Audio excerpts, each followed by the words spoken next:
In this lecture, we're going to discuss why links matter. Links are important for two reasons.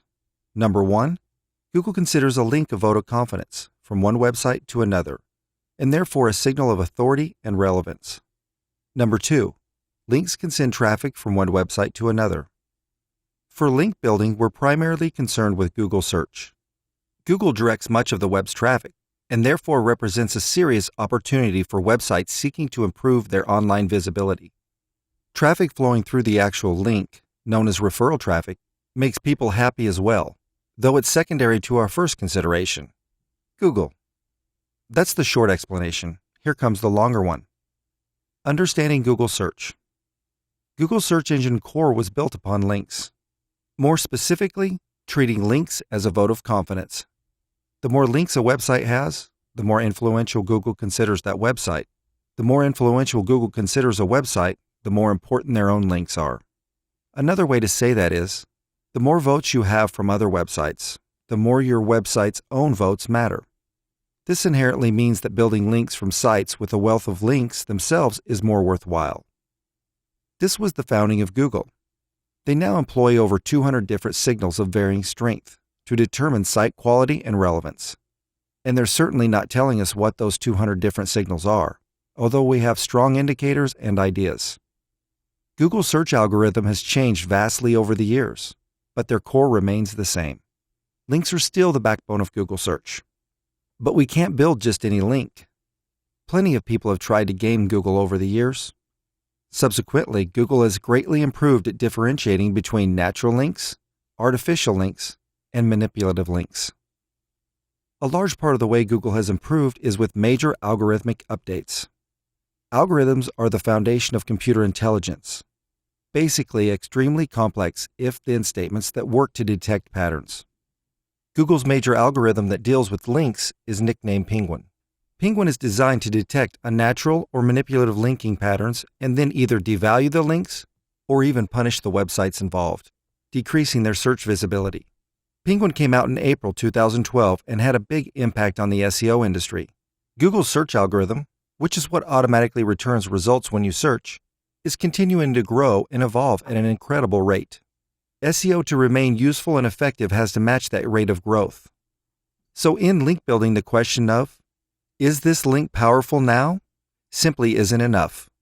It needs to be, will this link be powerful now and continue to provide value in the future? Link builders should operate as if Google doesn't exist. Instead of building a link exclusively for Google, which history shows will eventually be useless, or worse, harmful, we build links that make sense for users. These should be links that you would be proud to show clients, colleagues, friends and family, and even Google if necessary. Simply said, building links within Google Webmaster Guidelines, avoid link schemes, and add value to the web. Building these links is paramount to SEO success, but building good links isn't easy. The adage, "There's no such thing as a free lunch," is very pertinent to link building. In the ecology of the online world, links are the dominant species, and all websites, especially those worth approaching for links, understand this. They realize the value and power of any link they provide and the impact it can have on another website. And believe me, they're not about to provide a link without just cause or good reason. It no longer takes hundreds or thousands of links as it once did in the past. This change has only increased the commodity value of a single link, giving quality websites even more power within their respective industries. Furthermore, as previously mentioned, a link from a website with a wealth of backlinks itself is much more important than a relatively unknown and unlinked site. These high-authority websites are even more reluctant to link out. And to add one more twist to the whole system, there's plenty of people trying to build links in the worst way possible. Spam. Many site owners have to deal with massive link-building spam requests and comments, making it even harder to approach them and cut through the noise. That's why it can be so difficult to build links. Unless you can find some angle, some leverage, some incentive, you're reduced to asking for something valuable, a link, for free. In this lecture, we are going to discuss link building myths. We're constantly arguing about best practices, Google penalties, and the right way to do things. That makes the SEO industry, and particularly the world of link building, daunting for beginners. We sometimes forget that not everyone has been at this for years when we go on our witch hunts and build haunted houses. So that is why we are going to take a moment to address some common myths that beginning link builders frequently encounter. Myth number 1. Link building will be penalized. Penguin and panda paranoia are pretty common these days. Online publishers are scared, and SEOs are pointing fingers. Some even go as far as saying, if you build links instead of earning them, you will be penalized. That's not true. If you go into your link building campaign with a certain mindset, then you'll be just fine. You can't just buy thousands of links on irrelevant websites. You can't spin articles, and you can't rely on an easy way out, spam. Instead, you have to think in terms of relevancy. Every site needs to make sense. Would you click that link? Is it relevant to the page's content? Does it work for the site's audience? If you said yes, then you're good to go. Approaching a link building campaign with relevancy in mind and building links on a human scale, because human beings still run websites and click links. Build links for people, not just to trick search engines. Myth number 2. Page rank and domain authority is the best metric. It's an easy mistake to make. Sites with higher page rank and domain authority generally have more traffic.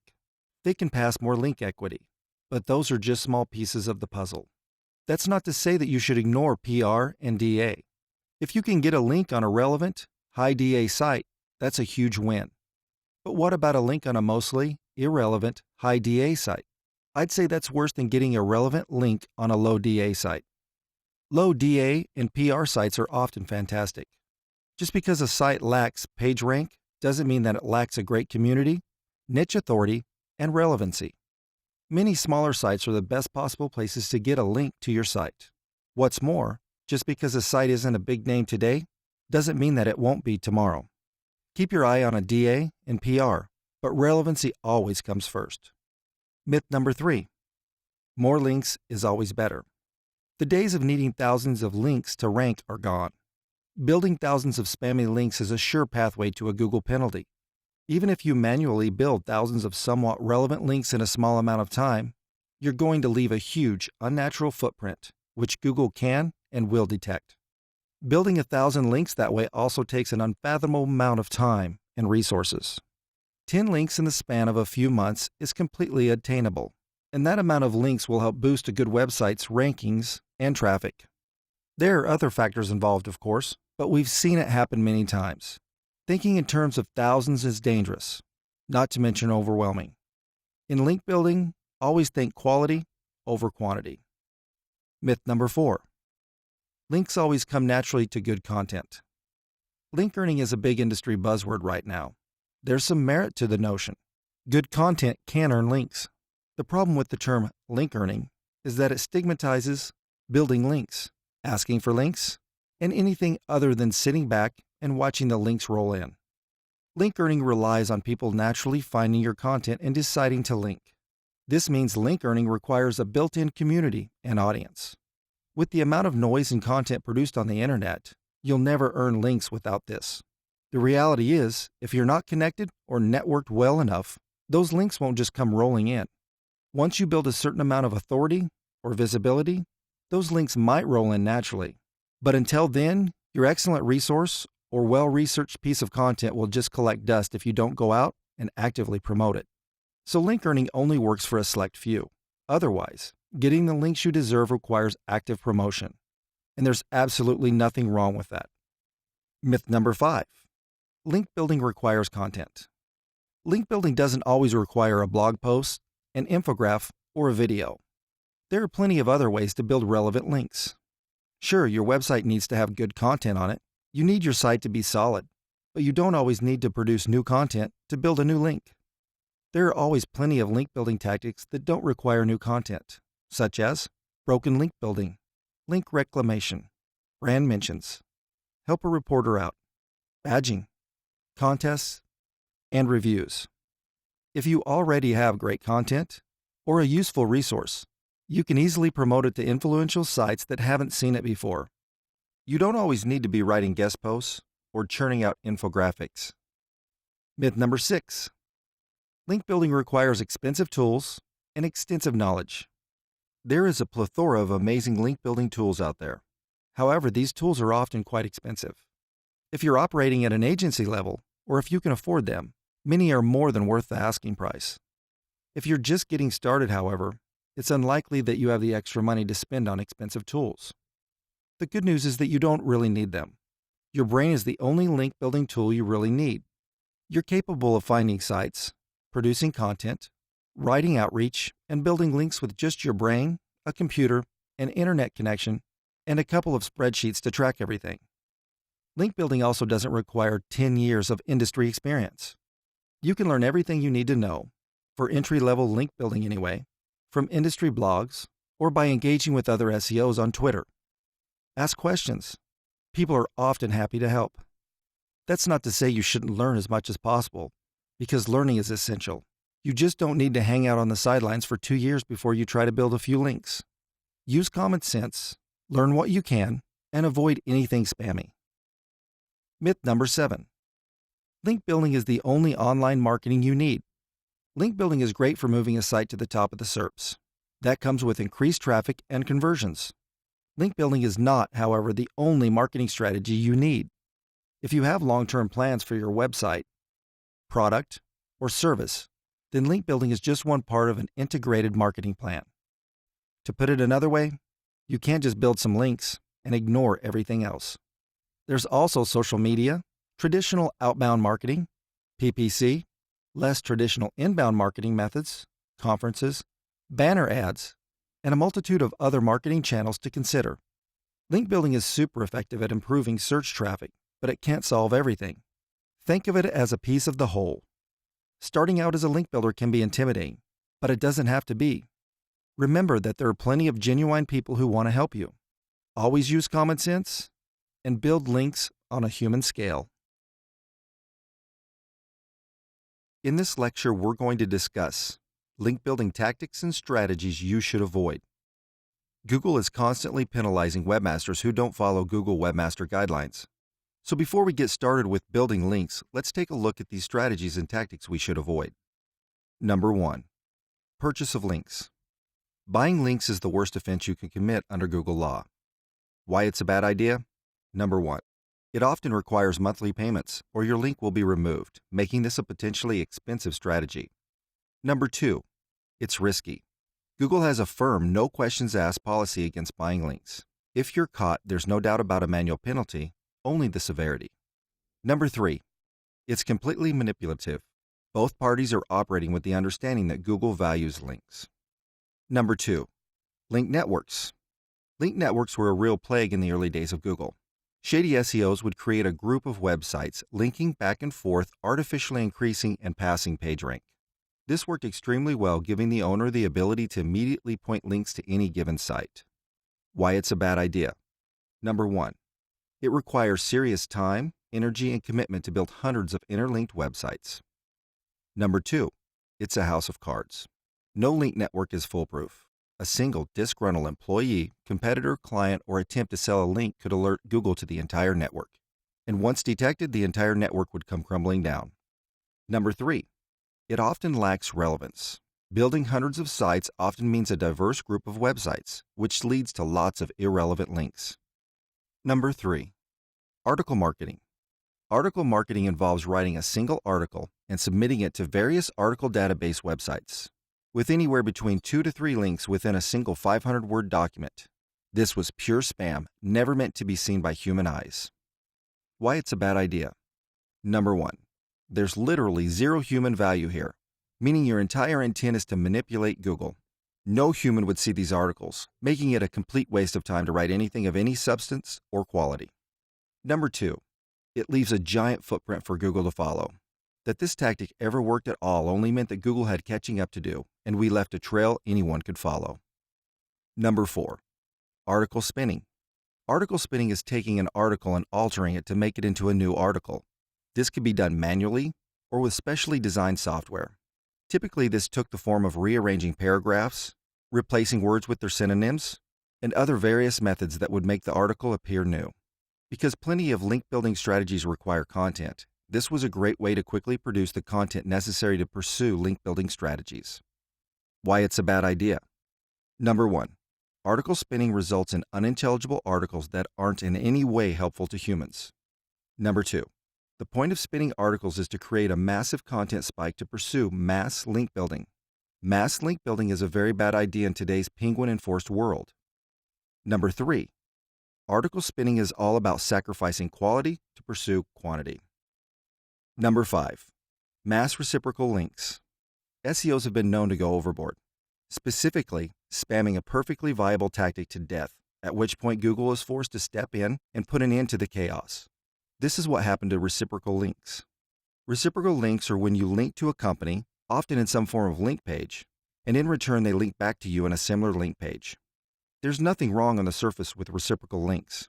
However, SEOs abuse the potential power of reciprocal links and subsequently spam them to death. Why it's a bad idea. Number 1. Mass reciprocal links often result in irrelevant links. When you're focusing on building as many links as possible, you tend to sacrifice quality for quantity. Number 2. They create a very large footprint for Google to follow, putting sites at risk of manual actions. Number 3. Reciprocal links are low-hanging fruit and require large quantities to provide tangible benefits. Number 6. Blog commenting and forum spam. Blog commenting became popular prior to the creation of the nofollow tag. Every link on every website was a do-follow link passing PageRank. Blog and forum spam literally forced Google to step in and introduce this new form of link in order to discourage spammy comments made purely for links. So what is blog commenting and forum spam? It's when an SEO uses software or manually leaves comments on a blog or forum solely for creating a link pointing to their website. Typically, the comment, especially if using automated software, is near unintelligible, off-topic, and provides no real value.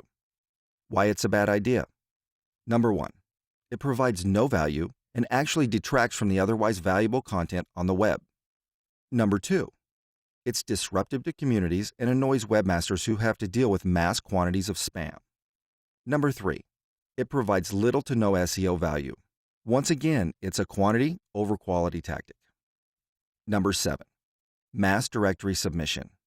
Directories once served a very valuable purpose for the web: navigation.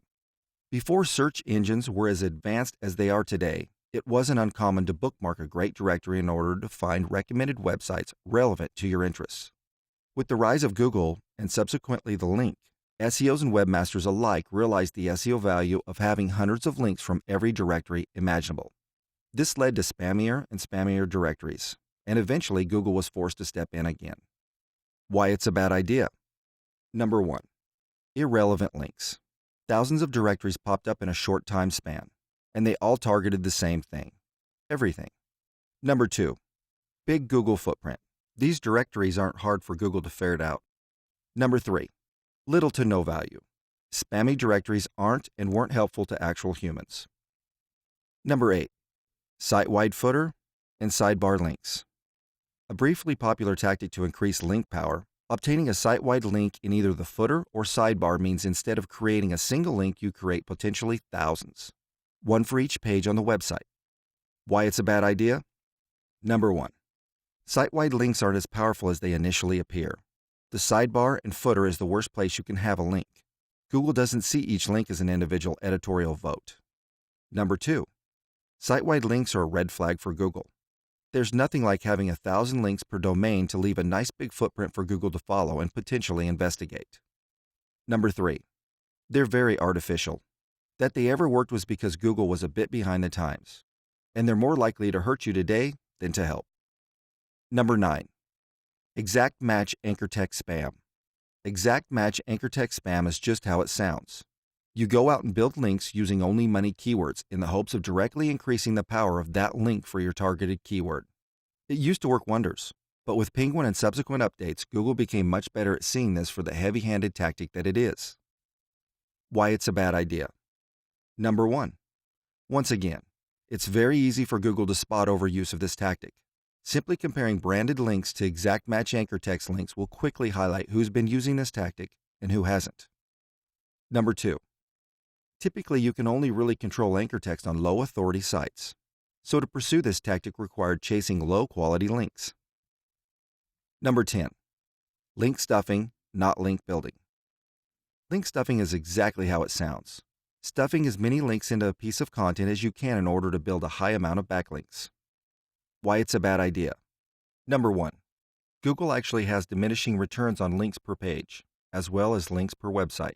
So the more links you build on a page, the less value each link provides. The same is true with links on the same domain. Number 2. It creates links that appear artificial. Furthermore, these links aren't valuable to actual humans, and no human would be likely to click them. These links could actually be considered a detriment to the user. Number 3.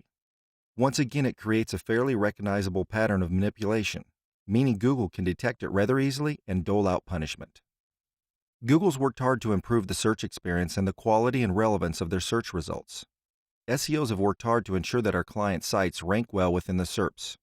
In the past, that sometimes meant ignoring the rules and going for broke, with unfortunate results. Many SEOs create terrible links that serve no value or even negative value for humans. We cared about spiders and search engines, and not the user or other webmasters. Today, we must move beyond these terrible link-building tactics. We understand that creating a link means creating something of value and leveraging that value for links. We understand that building links requires a sales mindset, but that also means you need something to sell. So remember, we must build good links that make sense, in a reasonable manner, and without using manipulative practices. In this lecture, we're going to discuss keyword research for link building. Not so long ago, this was one of the most straightforward steps in any link building campaign. Google would provide the list of keywords driving organic search to your site. You would build links using top keywords as anchor text. You would look for opportunities for traffic by identifying the search terms you were getting some traffic from, but ranking poorly. You would start a link building campaign focusing on these keywords. Each of these links would be a vote for your site that would signal your importance to Google's web crawlers. The anchor text would work with other on-page factors and confirm what your site was about. Straightforward to understand, straightforward to manipulate. Not anymore. Building a slew of links with exact match anchor text is now considered a link scheme. Even if this weren't the case, this would be difficult to continue to do as Google no longer gives you your keywords for free. As of September 23, 2013, 100% of Google searches are secure, which means that analytical data no longer exists for Google's organic search traffic. As long as concepts are articulated through language, we will need keyword research. We may not use these keywords in the same way, but this research will let us know what potential consumers and Google think our website is about. Keyword research lets us know what terms people are searching for that are related to our topic. Additionally, it's important to note that queries that seem synonymous still yield different results. Say you're looking for fancy pickles for your fancy cocktail party. You search for fancy pickles, gourmet pickles, and artisanal pickles. All of these queries yield different results. And for each search, that particular keyword is contained in the title of each result. Choosing the right keywords can give us article topic ideas and help us figure out our link building keywords. Brainstorming. Say you're starting a link building campaign for a site that sells handcrafted gourmet pickles. If Google still provided keyword data, this is where you would have started to figure out which keywords drive traffic to your site and which could drive more traffic to your site. Since we're building links, we're going to assume that the intent behind our keyword research is to find new keywords to rank for that will drive your link building strategies. If asked to describe your product in the simplest of terms, you would likely say that you sell pickles. Pickles is a broad keyword, or head term, which means it's more difficult to rank for because a wider variety of websites could potentially rank for pickles. Along these lines, the more specific the keyword or keyword phrase, the easier it is to rank. So from here, you want to ask yourself, what kinds of pickles do I sell? What makes my pickles better than my competitors? What can people do on my site? What kinds of pickles do I sell? What makes my pickles better than my competitors? Well, as you make your pickles from the finest ingredients in small batches by hand, and your spicy pickles are your most popular, it may seem natural to start your keyword list with pickles, artisanal pickles, gourmet pickles, fancy pickles, handcrafted pickles, small batch pickles, organic pickles, local pickles, spicy pickles, dill pickles, pickled cucumbers, pickled asparagus, and kosher pickles. This would be a decent starting place, but you could beef up the list by adding modifiers that add things such as a date, say pickles 2014, or maybe quality, best pickles, expensive pickles, or maybe location, Boise pickles, pickles Boise. Also consider adding phrases that reflect what people can do on your site. This will give you a list of potential conversational search queries, such as buy pickles online, where to buy pickles online. Of course, building links that consider all of these terms as keywords would be a bit overwhelming, especially if you don't know if people actually search using these keywords. In order to choose the optimal keywords related to your website, you need to consult tools that will tell you which keywords people actually use in relation to your product. So let's consult Google AdWords Keyword Planner. While Google Analytics may no longer provide the keyword data for your particular site, it does provide organic search traffic data through its AdWords Keyword Planner tool. This tool was designed to help users choose keywords for their paid ad campaigns. It will also tell you the number of times each of your brainstorm phrases has been searched on Google in the past month. Suggest keyword phrases related to your general keywords. In order to determine the traffic of the keywords you brainstormed, log into AdWords and click on the Keyword Planner. Under Tools and Analysis. Under that menu, click on Get Search Volume for a list of keywords or group them into ad groups. This will open a field for which you will be prompted to enter keywords. Enter them, then click Get Search Volume. This will default to a page that shows ad group ideas. Click the tab labeled Keyword Ideas to see the search volume for each term. Unlike its predecessor, the keyword tool, search volumes are displayed for exact match only. These results show us that our initial keyword list, pickles, receives the most search volume, followed by dill pickles and pickled cucumbers. In deciding which keywords to focus on, you will also want to consider the suggested bid. Generally, the higher the price, the higher the conversion rate, and the more lucrative the keyword. The higher priced keywords are likely to be the most competitive as well. From here, we might as well eliminate local pickles and handcrafted pickles. No one ever searches for them. This means that it would probably be wise to avoid using these terms when talking about your pickles. Of course, if you're forgetting terms that could potentially describe your pickles, the Keyword Planner could help you with that too. In the Keyword Planner menu, click on Search for New Keywords or Ad Group Ideas. Then enter in a few keywords.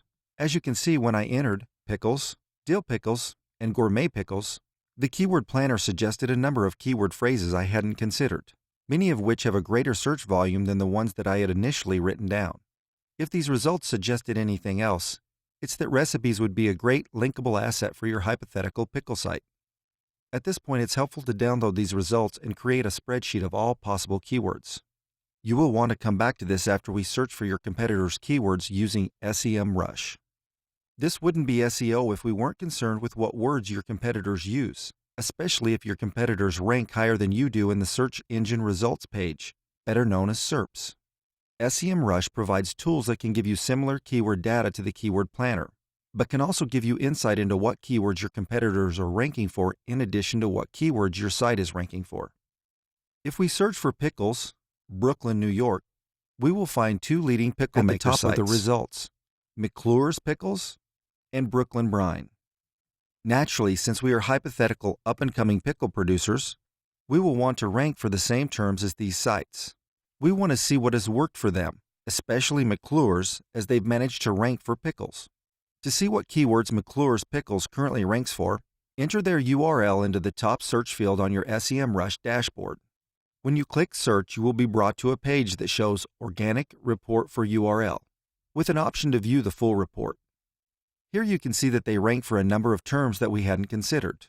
We can also see that they rank for their brand name.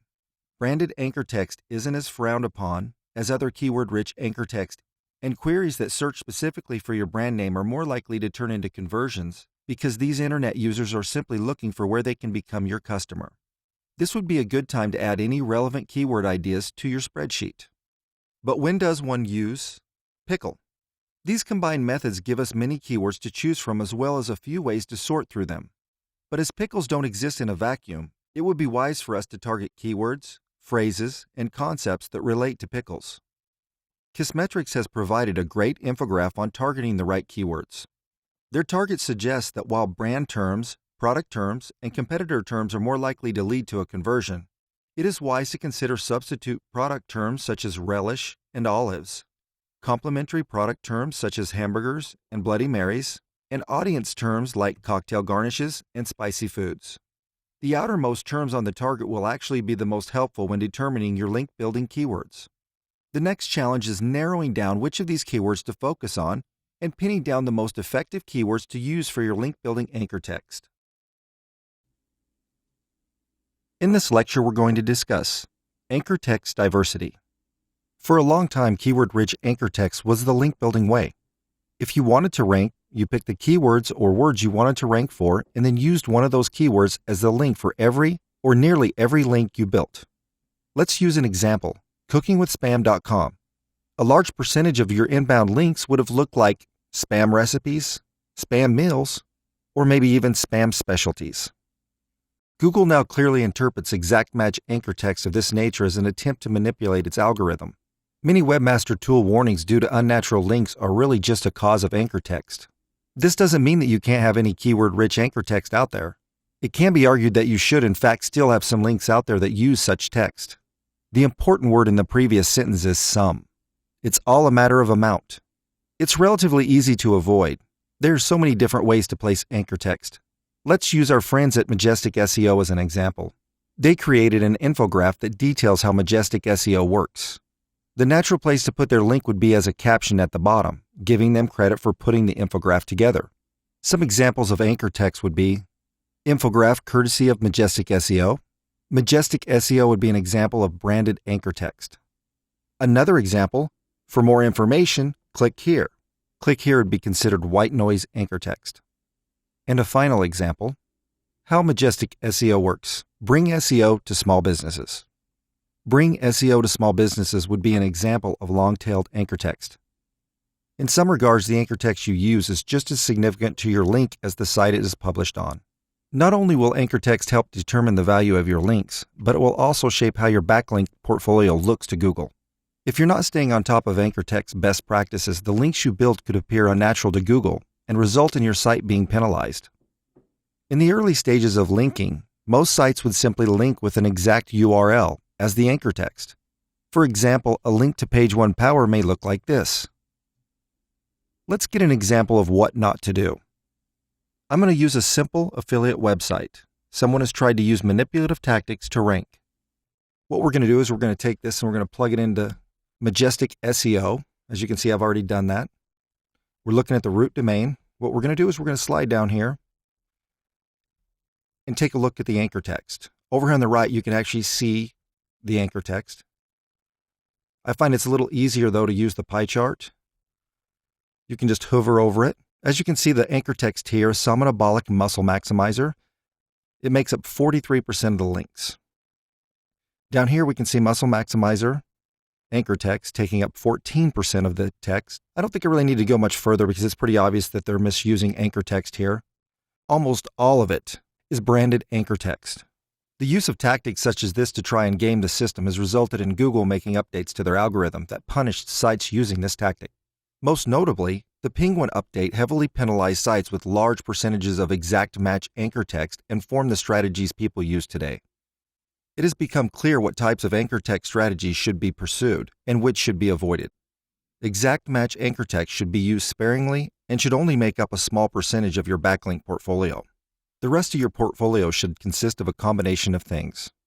Two common anchor text strategies involve branded anchor text such as page1power.com and partial match or long-tailed anchor text. Partial match and long-tailed anchor text include a partial phrase or portion of the keyword or term you are trying to rank for rather than the exact term. The use of white noise anchor text is another option that will help you round out your backlink portfolio. White noise anchor text refers to links that have the anchor text, click here, and are usually used around keywords or phrases in close proximity. These are the anchor text best practices that you should be employing so you can build a natural backlink profile that won't get you penalized by Google. I'm sure some of you are thinking to yourself, what is the right combination of exact, partial, and white noise anchor text? Unfortunately, there's no exact number to be used. Why? Because, well, that wouldn't be natural. Think of natural as random. If everyone's backlink profile looked the same, then it wouldn't be natural. So let's take a look at a healthy profile, our very own page1power.com. Here you can see we're back at Majestic SEO. We have entered our URL, and we are going to take a look at the results from the root domain. And we're also going to bring up the other website. Now look at the contrast between the anchor text of these two websites. 63% of the anchor text for Page 1 Power is listed as other, whereas 50% of the affiliate site is some form of branded text. Keep in mind your site doesn't have to look like ours. We are only using this to demonstrate the difference between a healthy and unhealthy anchor text strategy. The progression of anchor text is something that has developed and changed over a number of years. As Google continues to perfect their algorithm, anchor text strategy will no doubt continue to change. However, for now it's important to adhere to anchor text best practices to get the most out of your links and ensure you don't appear to be gaming the system. In this lecture, we're going to discuss how to analyze a link. The importance of link quality in SEO cannot be overstated. Before you begin any link building project within SEO, you must be sure you're pursuing links that will not only have an impact today, but will continue to have a positive impact in the future. That means understanding what makes a quality link and why. Let's take a look at the elements of link analysis. Number 1, relevance. Relevance should always be the North Star of your link building compass. Without relevance, a link will be at best subpar quality and at worst negatively impact your SEO efforts. It could even potentially result in a penalty. Of course, relevance isn't the only factor worth considering, but it's certainly the first you should examine. As with the elements of a link, relevance needs to be analyzed at both the page and domain level. At the page level, you should always be strictly relevant. If the link doesn't make contextual sense on the page, the link will be useless or worse. Domain-to-domain relevance should be a goal, but there will be times that the link only makes relevant sense at the page level. A good example of a quality link lacking domain relevance would be a link from the New York Times to, say, a mom blog. Number 2, link type. Link type is the second consideration when analyzing a link. This means both the way the link is formed and the manner in which it's linking, both of which makes a difference in link quality. First, let's examine the different ways a link can be formed. Anchor text link. Anchor text is the visible, clickable text of the link. Anchor text links are the most common and best way to increase search ranking for a targeted keyword.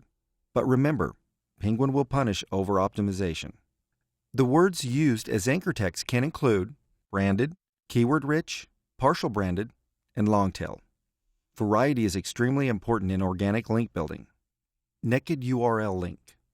A naked URL is when the full path URL is used as anchor text.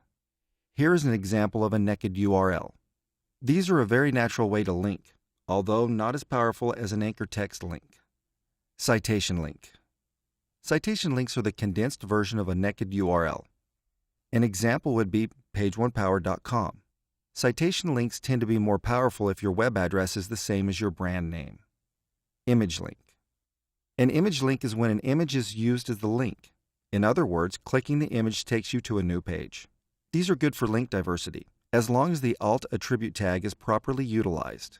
This tag acts as the link's anchor text. Short link. A short link is a condensed or short URL that will redirect you to a full URL. These links need to be examined to see how they're redirecting to determine whether they're passing link equity. Each of the above methods of linking has its pluses and minuses, and each has an impact on the quality of the link. Now let's take a look at the different manners of linking. Direct. A normal, regular link that takes you straight to the intended page. There's nothing to impede link equity or link quality. Redirect. A redirect is a link that takes you to one page, which then passes you on to another. This can mean link equity is lost if Google's crawlers can't follow the redirect, which will make the link virtually worthless for SEO purposes. Redirect links need to be checked to see whether they are a permanent 301 redirect or temporary 302 redirects. 301s pass link equity, but 302s pass little to no link equity. Site-wide. A site-wide backlink is located on every page of the entire linking site. Typically, this happens when a link occurs in the footer or sidebar of the site. This can be natural, and Google often counts these as a single link.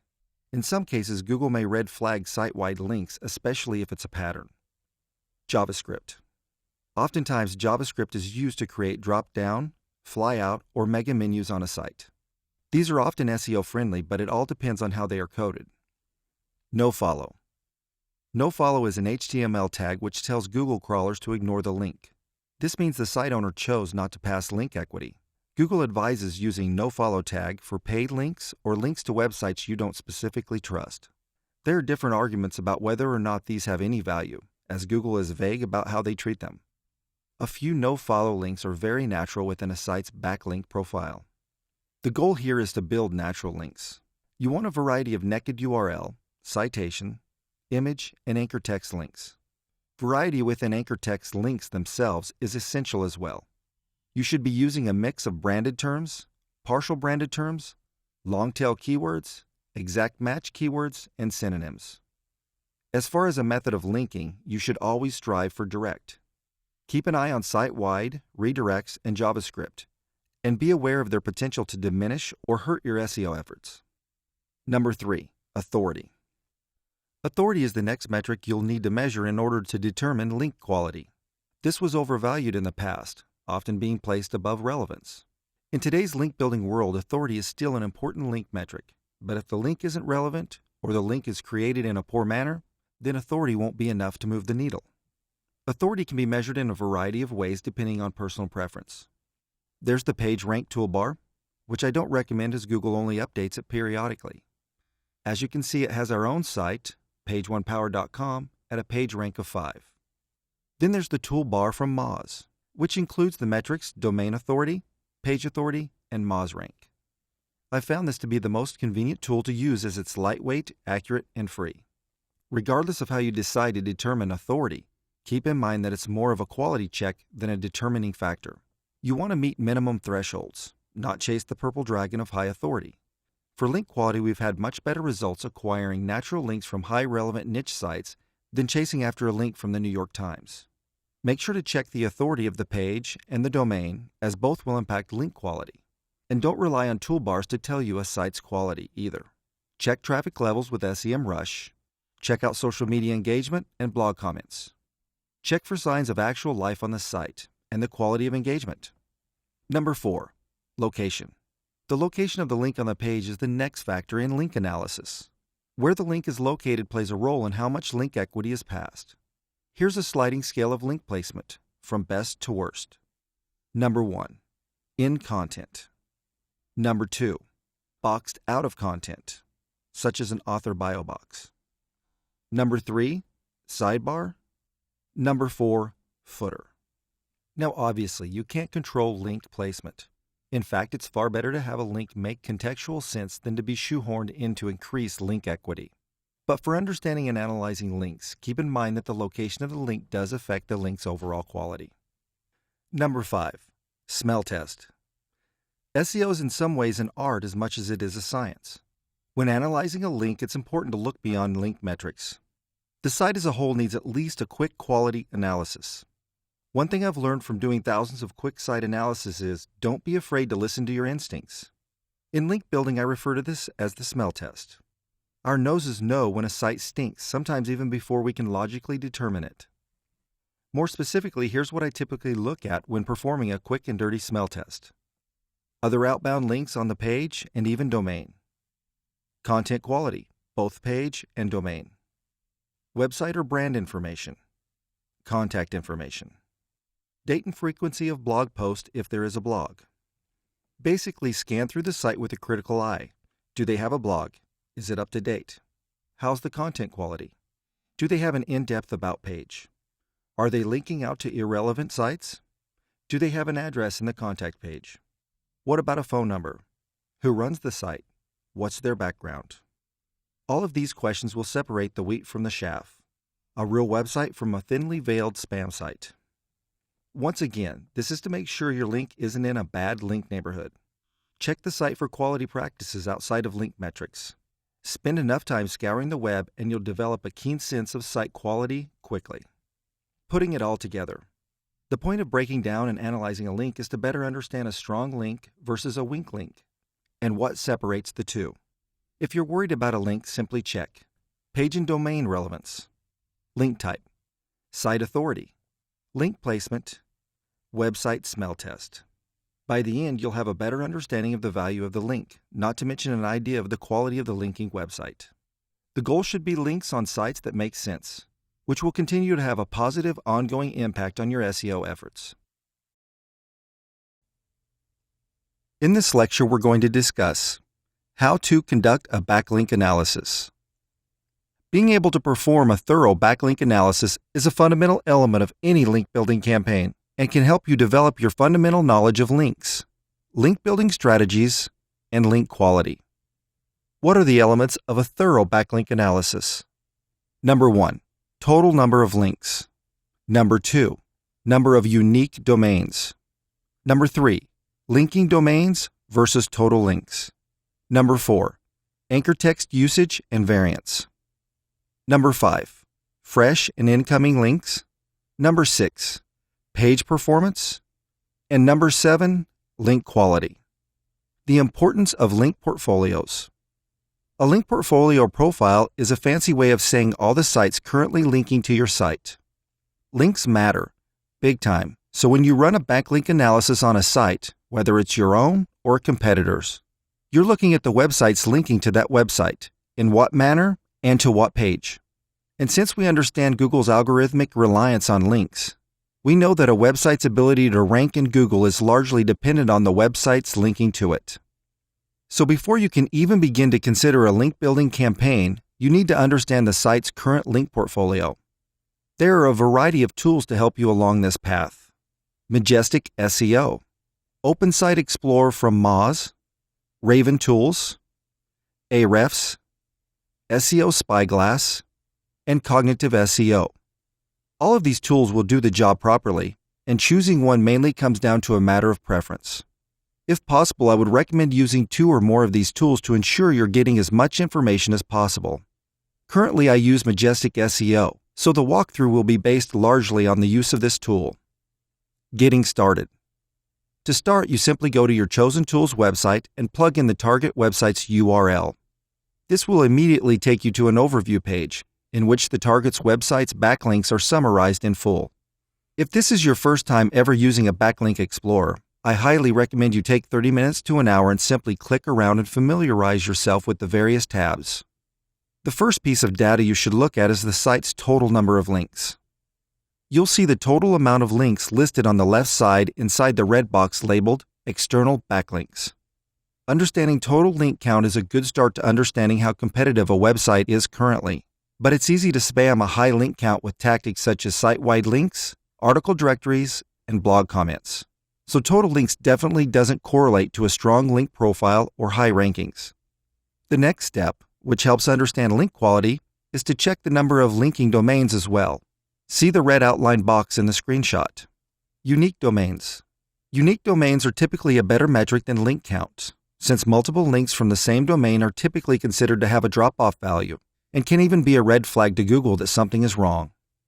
Of course, other factors weigh in, such as site relevance, quality, anchor text, link placement, and more.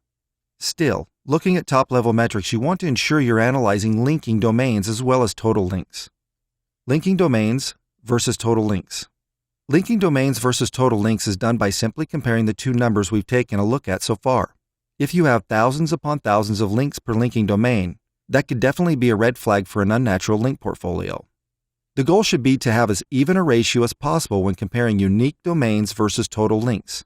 Although obviously there will always be considerably more total links than linking domains. A single site-wide link can quickly inflate this ratio and should be something to look out for and avoid when it makes sense. Anchor text usage and variance. Majestic provides you with a list of anchor text complete with linking domains, total links, along with trust metrics. Just click on the tab labeled Anchor Text. An anchor text graph is also available. Just click the Summary tab outlined in the red box. There are 2 things you should be looking for when you're examining anchor text: usage and variance. First, you can tell based upon links which keywords have been optimized and potentially over-optimized. Doing a quick search in Google based upon the link anchor text should tell you how a site is performing and reveal potential insights. Understanding the current anchor text portfolio for a website is extremely important before launching a campaign. You want to ensure that branding is by far the largest piece of the pie, and that any keyword-rich anchor links are used intelligently. Fresh incoming links. Once again, there are tabs within Majestic that will show you fresh or recently discovered links. Just click on the tab labeled New. This tab sorts by newest found and displays their native link data. Majestic also displays a handy graph for quick reference and monitoring incoming links by day and date range. Fresh link data is important for several reasons. You can see recent links built, which can let you decipher current or recent strategies, if suspicious link building activities are underway, and generally notice any unaccounted for large spikes in link velocity. I would definitely say that seeing thousands or even hundreds of links built per day would raise a red flag, unless the website in question is sizable and well known. Page performance. Here is where we look into the breakdown of links per page and see which pages currently have the most links. This is extremely important in understanding current site performance, especially for various resource pages. This can help guide discussions about underperforming pages, pages that are currently doing well, and where the focus of a link building campaign should or shouldn't be. To see page performance, click on the tab labeled Pages. This tab will give you a list of the top link grossing pages per site, from largest to smallest. Typically, the home page will be number 1. The top linked pages features is absolutely great for quickly finding previous wins and shedding a little light on what might work well. I've also found it to be an absolute great metric to break down competitors' wins. You can see what resources they've created that have resulted in high link counts and use that to brainstorm resource creations of your own. Link quality. This is the time I spend manually clicking around, exploring links, and simply checking everything out. Usually it's only a 30-minute endeavor to make sure I'm working beyond the tools and have truly dived into some of the data. Sure, it's nice to have various tools helping you understand a website's link portfolio, but in all honesty, if you're not spending some time manually examining links yourself, you're missing the point. Here's what I generally look at when checking out link quality. Relevance, including the site, page, and link. Domain authority and page rank of the site. Placement of the link. Anchor text, and believability of the link. Does it make sense? As you spend time working on link building campaigns and examining backlinks, you'll find that there's a natural instinct that lets you know when a link is good and when a link is bad. Often we refer to this as the smell test, because you know when a link stinks. Taking this all to Excel. All of this data from each tab can be exported into Excel as CSVs for further examination. It's a must if you're going to be doing a comparison of multiple sites, or wish to do a competitive analysis with your site and a competitor. It's a bit more than I can go into detail in this video, so make sure you're comfortable with backlink audits and analysis before you start exporting it all to Excel and playing around. Here's a great guide on competitor backlink analysis in Excel if you want to learn more. Recap. For basic analysis, you should be looking at number 1, total number of links. Number 2, number of unique domains. Number 3, linking domains versus total links. Number 4, anchor text usage and variance. Number 5, fresh and incoming links. Number 6, page performance. And number 7, link quality. There's so many possible opportunities for insight within a backlink analysis. Here is a short list of some of the things you can learn. Competitors' link building strategies.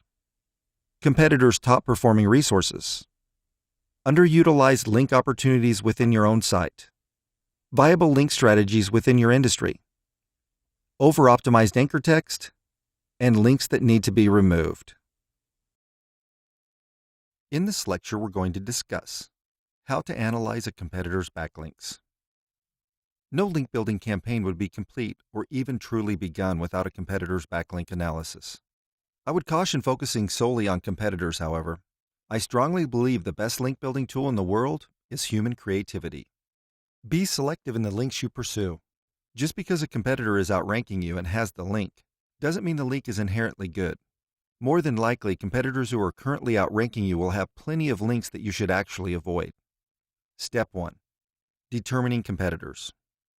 Determining competitors can create understanding and insight within your industry. The 6 steps. Number 1. Create a list of direct competitors. Number 2. Create a list of indirect competitors. This should provide further insight into your industry. Number 3. Ask yourself, who do I admire within my industry and why. This often leads to good examples of strong competitors, as well as provide important industry insights. Number 4. Check the industry money keywords and see who's ranking at the top. Number 5. Check random industry long-tail phrases and see who has a decent portion of the search real estate. This is to get a sense of what's going on within your industry and can provide a surprising amount of insight and sometimes link targets. Number 6. Check your analytics to find fluctuations, then see who's winning when you're losing. If you need to, there are tools such as SEMrush that are able to show organic keyword gains and losses. Step 2. Competitor backlink mining. Once you have a suitable list of competitors, it's time to pull their backlink profile. There's a variety of tools capable of this, including Cognitive SEO, Moz's Open Site Explorer, Majestic SEO, Ahrefs, Raven Tools, and SEO Spyglass from Link Assistant. Use the software you're most comfortable with. The more data you can grab, the better. We often use Majestic SEO or Open Site Explorer to make sure we have a diverse set of backlinks. Most of these programs will allow you to download the data into a spreadsheet via a comma-separated value file, better known as a CSV file. From there, we can drill down into the data to find worthwhile links and insights. So let's start by using a couple of Boise restaurants as examples, Barbacoa and Chandler's. I have downloaded 2 CSV files from Open Site Explorer. I'm going to copy and paste all the data into a single Excel sheet. Now I'm going to remove everything from the HTTP to the www from column A. The quickest way to do this is using the find and replace. Once open, I'm going to type in what I want to find. Since I don't want to replace them with anything, I will put nothing in the replace field. Now let's remove duplicates from column A. It's going to be slightly different for me since I'm using Excel for Mac. If you're using Excel on a PC, all you need to do is highlight column A, and on the toolbar go to Data, then Remove Duplicates. If you're on a Windows machine, there will be a box inside the pop-up you can check that says, My Data Has Headers. You have to have this checked or it will remove the contents of column A, which will leave your Excel sheet jumbled up. Anytime you're removing duplicates, make sure this box is checked. If you're on a Mac like me, you'll have to do it slightly different. Highlight the column on your toolbar, hit Home, then Conditional Formatting. We then want to highlight cell rules and duplicate values on the submenu. Just leave the settings as they are and hit OK. Now you can scroll down and look for the highlighted duplicates. To remove, make sure and choose the row and then hit Delete Row button in the toolbar. You may have a lot of duplicate URLs in column A at this point. This is because there's multiple links on the same page going to different landing pages, which is potentially important information because it shows competitors acquired multiple links per page. Now you'll be down to unique URLs linking to competitors. If you're looking for only referring domains, you should start back at step 1 and download a CSV of referring domains as opposed to all links. Step 3. Competitor backlink analysis for link opportunities. Now let's actually analyze the domains and links that your competitor has that you don't. There should be a variety of metrics included in your data set that will help you parse down to quality link opportunities.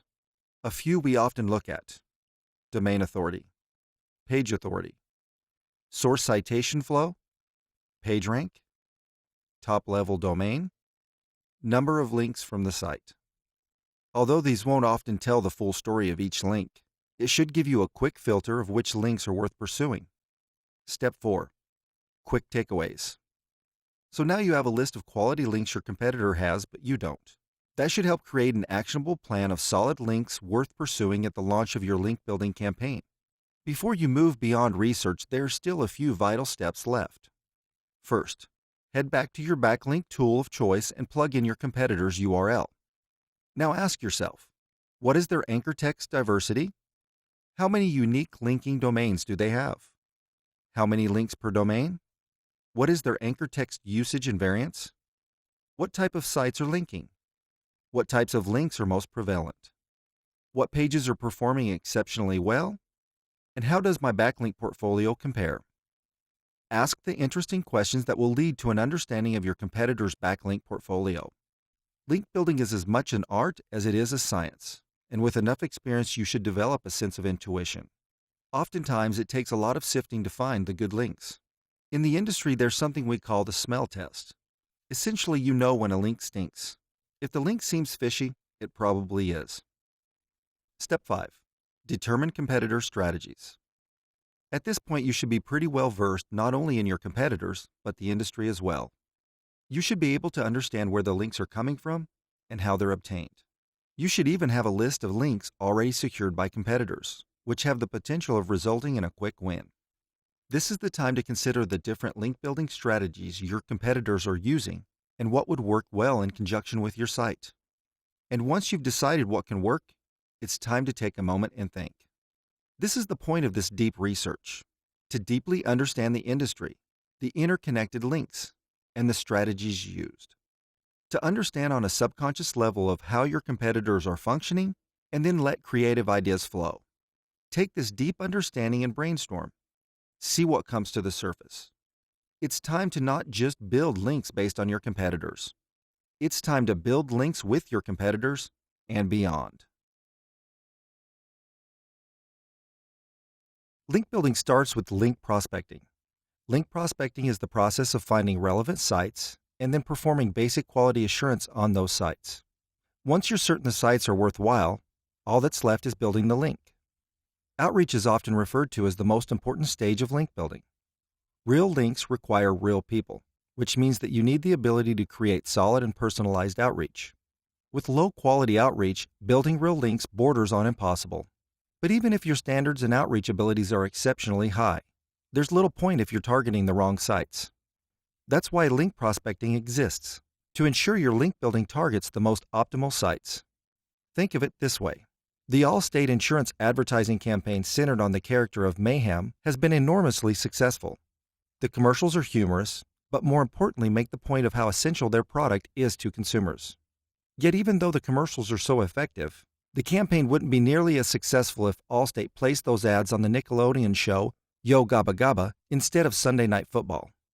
Knowing your target audience is absolutely critical to campaign success, and that's definitely true in link building as well. In this lecture, we're going to discuss link prospecting. Link prospecting is the act of finding websites which might be willing to link to your own website. There are 2 stages to link prospecting. Number 1, the collection of target sites, and number 2, quality checking those sites. Gathering sites. Gathering link prospects can be incredibly time-consuming and tedious. Beginning link builders may just be employing basic search queries which only make the task even more tedious. There's several more advanced methods for finding target sites. Number 1, advanced search queries. Link building rookies will often use the same kind of standard searching techniques that a typical college student would employ while writing a research paper. They don't realize that there are advanced search modifiers that improve the precision of searches. Let's say you're looking for sites that would potentially publish a guest post about nutritional dog food. A very basic search query would be something along the lines of dog food. That search will pull a lot of product pages, most of which have nothing to do with content or guest posting.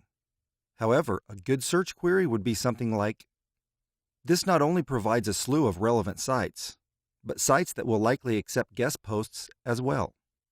The use of quotation marks tells Google you are looking for those exact words on that page. This is called exact match phrase search. In URL and in title searches are also good tricks. An in title search would look like the following. With that query, search will provide you with the sites that have blog in the title and dog and/or food anywhere on the page. Bear in mind there cannot be a space between the colon and the target title word. An in-URL search serves essentially the same purpose, except that it will only return results that have the specific term in the URL. An in-URL search would look like the following. This search will provide a slew of sites that have dog in the URL.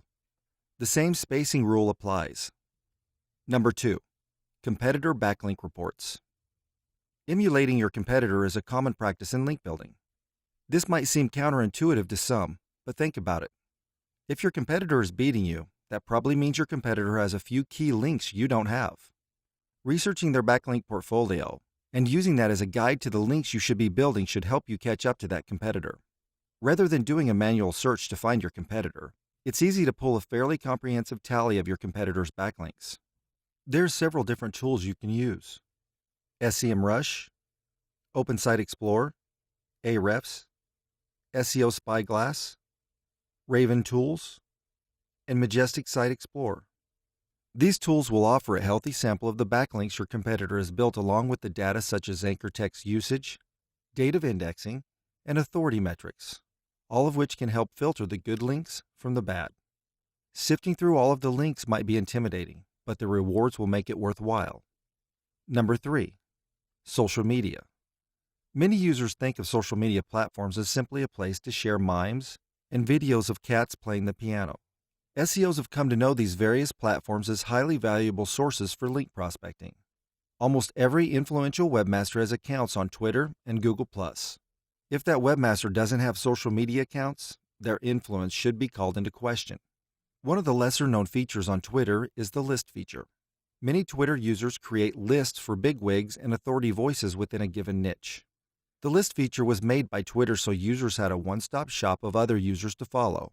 Consequently, they're an ideal place for link prospecting. Simply click on each user on the list, and you will often find that user's site in the Twitter bio. Followerwonk can also scrape Twitter bios, increasing efficiency. Let's say you were looking to find prospects for a site that marketed condiments. If you clicked on the Search Twitter bios, you'd find an assortment of people and businesses on Twitter you should be engaging with. Not surprisingly, Google has been pushing its own social media platform, Google+. Based on traffic stats, the platform is the 4th most popular on the web, beating the likes of Pinterest and Tumblr. Google Plus has their own version of Twitter lists, called communities. A community on Google Plus is a collection of like-minded people devoted to a particular niche or subject. You can find communities ranging from SEO to the American Civil War. These communities serve as a useful function for prospecting, as just about every authority webmaster is on Google Plus. Number 4. Relationships. One of the first things taught in direct sales is the importance of referrals. If you've ever been through an in-home demo of a vacuum, the salesperson at some point will ask for names and numbers of friends. It's one of the oldest forms of lead generation. There's no reason this can't be applied to link building. Through natural link building efforts, good relationships will be built. When you're in communication with the webmaster you've built a relationship with, don't be afraid to ask if he or she knows a couple of quality, relevant sites or communities to join. Number 5. Blog roles. Most blog roles will have a list of other blogs, ones that particular blog owner reads and recommends.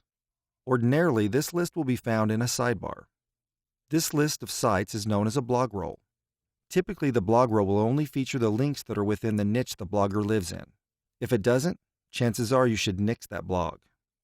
Number 6. Reverse image search. No one can control the use of images online. An image specifically designed for your site could be floating around just about anywhere without your knowledge. Don't get upset though. Chances are there's a good link opportunity here. The best thing to do is to use Google's reverse image search. Just navigate Google Images and click on the camera icon in the search bar. At that point, you can either paste the URL of your image or simply upload the image you want to look for. This will show you every site that's used that particular image. Reach out to these sites and ask them to include a link back to your site if they haven't already. This may not land you a huge amount of prospects, but it's a quick and easy process. Analyzing sites. Analyzing websites for quality and relevance is fundamental to link prospecting.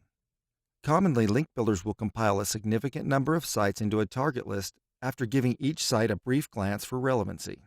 Once the sites are bundled together, there is a more thorough sniff test conducted to gauge quality. We judge relevancy first because we believe in quality over quantity. Every link must meet a minimum threshold of relevancy in order to be worth pursuing. But there are other metrics to gauge before pursuing a prospective link that might not be so obvious. Number 7. Traffic. Traffic is tricky to measure. It's not like you can message a link prospect and ask them for their analytics report before you work to acquire the link. SEMrush reports the traffic attained via search engines. Without good analytic access, that's the best sample you're going to have. What qualifies as good traffic? It varies on the niche, so you have to do a comparative analysis. Look for more than hard numbers. Look for consistency. If a site has an unusual high increase or decrease of traffic in a short time frame, consider that a red flag. Look for signs of social media engagement as well. If articles are consistently receiving comments and being shared on other social networks, that's a good indicator of quality traffic. Number 8. Freshly updated. Google doesn't tend to smile on sites that don't regularly update. Freshness is especially important for guest posting. Not only is the link not likely to add much value, but chances are if the site hasn't been updated recently, the webmaster isn't checking his or her inbox often. It's a waste of time. There's no official set time frame on this, but if a site hasn't shown any signs of life in 3 months, it's not worth reaching out. Number 9. Link spam. Always be mindful of the company you keep. When pursuing a link, this means the other websites your target website is linking to. You don't want to become involved in what is referred to online as a bad link neighborhood. Look for other links not only on the page you're targeting, but the site's other pages as well. Make sure the website doesn't have questionable or erratic link practices.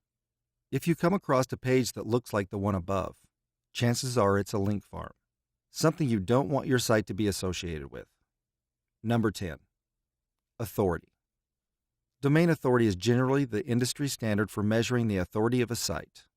A site can have a domain authority ranging from 1 to 100, 100 being the best.